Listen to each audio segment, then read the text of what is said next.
I was right. I was absolutely right.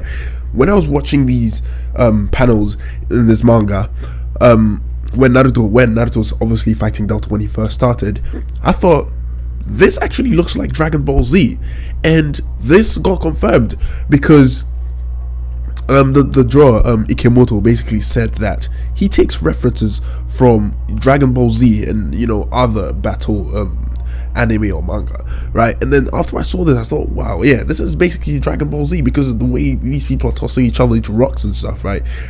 And it makes sense. It's finally confirmed. This is basically like a Dragon Ball Z-ish fight. But then Naruto had to hold back because obviously he did not want to destroy the entire village. So yeah, Naruto has a lot of handicaps, and it kind of makes sense. I know that people are pissed off and upset that Naruto got beat up. I mean, if you look at him, he's battle damaged and everything, but if you really think about it, he's the Hokage, so obviously he cannot destroy the entire village. But if Naruto was fighting Delta in a desert all alone, he would completely destroy her, and he would have done it soon. All right, so for those people who are still salty about that, forget it, right? There is one thing though that Delta mentioned, because Naruto was fighting and obviously he was huffing and puffing because he was tired, and the reason for that is apparently Delta said, after all, he is just a human. So with Delta saying that, that proves two things. Number one, right, Delta, obviously since she's made out of scientific ninja tools, she could possibly be an android, right? And here's the thing, this arc I compare to the android arc in Dragon Ball Z, right? Because now technology is enhancing humans to do the shit that natural people should be able to do, or at least they are stronger than the average human. And this is exactly what is happening. She's able to keep up with Naruto in Sage mode, right? There are people out there who can create pills that can turn you into a tailed beast for like temporarily, right?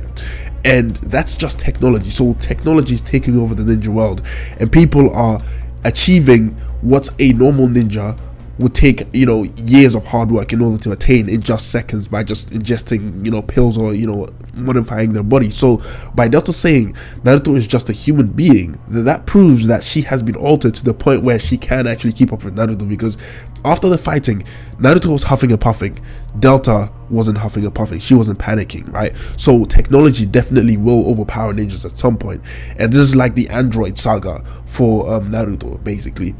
And that was really, really interesting. So the fight is finally over.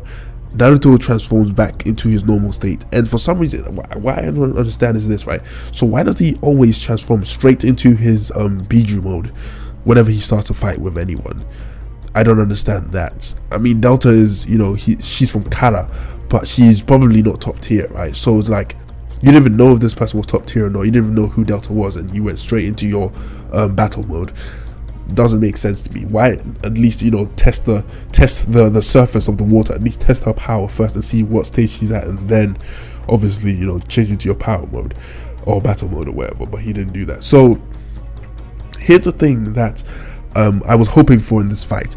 I was hoping for Naruto to actually lose, and here's my explanation why. Because Naruto and Sasuke are the biggest powerhouses in the entire world, right? So because of that, as long as Boruto has a villain who comes and opposes Boruto, there is nothing to worry about, because if Boruto fails, Naruto and Sasuke will definitely defeat whichever villain that is. So in a way, whenever there's danger, the danger is not really danger up until there is nothing you can do if things go wrong, right? But things will always go right because Naruto and Sasuke always, are there to solve the problem if it gets out of hand. So I was hoping for Naruto to lose, and then for Delta to actually use Naruto's loss as a statement to the entire world that the age of ninjas is actually over, and that technology is taking its place, and that Naruto and Sasuke, who are deemed as the powerhouses who can solve any problem within the world, or at least take down any enemy, that is over, and they are no longer a point of security to hide behind if something goes wrong. That's what I was hoping happened in this fight, and maybe a loss, maybe Himawari killed or something to add extra effect or shock value, but that never happened. I was surprised though when Kawaki actually sacrificed his arm in order to save Himawari, right? But yeah, those are the main points that I wanted to talk about in this chapter. So the fight is over, and Naruto has won. At least that's what everyone thinks. Because I think Naruto has lost. He's won the battle, but he's lost the war. Because remember, Kashikoji is still there. He's a spy. His job is to silently collect information about people, and now he's seen Naruto fight up close, so he has an idea of how Naruto fights in terms of his taijutsu skills as well as his techniques, the Rasengan, because literally that's the only ninjutsu that Naruto has, except from, you know, the Doton wall or something like that. He might have learned something new, but for the most part he uses the Rasengan all the time, and Kashikoji literally just watched this man fight and learned a lot about his powers, so therefore he has the advantage to pull off a surprise attack on Naruto, right? So he can literally go back and report this information to Jigen, as well as help Kara formulate strategies in order to take Naruto down. And maybe this could be the main reason why Konoha was destroyed, is because they know how to take Naruto down, right? And here's the second thing. So if Naruto is in his battle mode, right, he should be able to sense people around him. He should be able to sense emotions or intent or something of those sorts. If Kashikoji is nearby, Naruto should have been able to sense Kashikoji, but for some reason that didn't happen. So is that like a retcon? Is that something they forgot, that Naruto has the ability to sense people nearby? And the thing is, he's Kage level, so he can't make silly mistakes like, oh, I can only sense people who are like, what, 9 feet away from me. No, this guy could sense his dad on the other side of the world, on the fucking planet, right? So if that is the case, he should be able to sense every single person in Konoha, including Kashikoji, unless Kashikoji is so good that he can hide 100% of his chakra, which should be near impossible, right? So yeah, that's a strange thing, you know, to discover for me. At the end of the day, we still don't know exactly what Kara's goal is. All we know is that their leader is Jigen. Kawaki is a vessel for, I believe, the curse mark or the karma seal.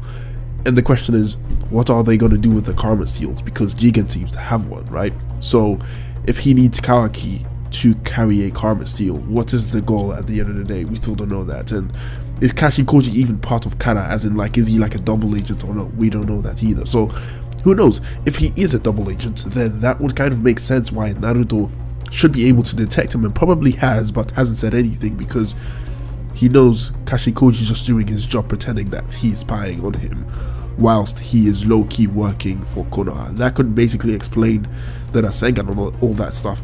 People have not considered that Kashikoji could possibly be a person which Naruto has trained, except for Konohamaru. We know that Jiraiya has had many pupils, and, you know, he trained them and taught them, you know, Rasengan and all that stuff. So what stops Naruto from training other people on the side except from Konohamaru, kind of thing? So yeah, that could be another possible explanation as to who Kashikoji is. But yeah, that has been my review.